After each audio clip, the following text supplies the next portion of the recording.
party's end, Michael stared outside at the lamppost, which lit up a section of the driveway and left the rest in darkness. It was getting colder. The spring nights still had their chill. Stray fog was drifting through his yard, as it always did. He could see an occasional flicker as it blanketed the light post. The clouds moved quickly out here over the rocky coasts and dark, cold waters surrounding their peninsula. The sky was constantly in motion with charged gray matter. Above, a mass, moving purposefully forward.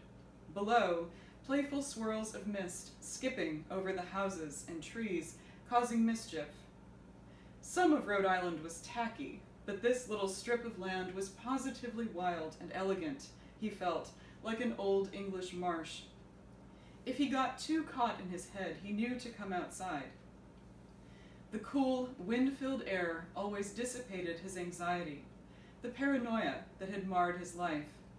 It was like an evil growth, a malignancy that clung to his side and made thoughts arrive in his mind at a different timbre from regular people's.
The paranoid brain was fast, and often perceived an innocent look or comment as mocking or cruel. Hints were amplified and meanings distorted. Talking with other people could be a horrifying experience, though Michael could usually pass for normal. Most of the pain was internal, a private hell that his silent, brooding twin offered up daily tickets to. To make matters worse, the older he got, the less his medication seemed to work. It still put a sheath over about 35% of the anxiety, but the rest stayed strong and functional, doing what it did best. At work, though, he was admired and had made it into senior management, nothing to worry about anymore. He still had to flick a switch when talking to other people. That clicked on the full smile and the easy handshake, which banished the dark thoughts and lit up his eyes, creating the impression that the person before him was the most important person in the world. The auto switch clicked off once he left the conversation, and the great swell of tension returned and claimed him again.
But coming outside seemed to free him from the dark mass and the dark mind, and the elements of wind, water, and earth pulled him away from himself. There were the pine trees, the sea-misted air, the sounds of the water on stormy nights, all the little animals and birds, hawks and owls that moved around the outside of his house, securing shelter and adapting to the moods of the atmosphere. In a sense, it was unnatural to live in a solid house that was never affected by the weather. If he had been an animal, or lived in a house that was not sealed with sterility, his mind might have been freer and less paranoid. The salt air would soothe the malignancy, coax it away into the night.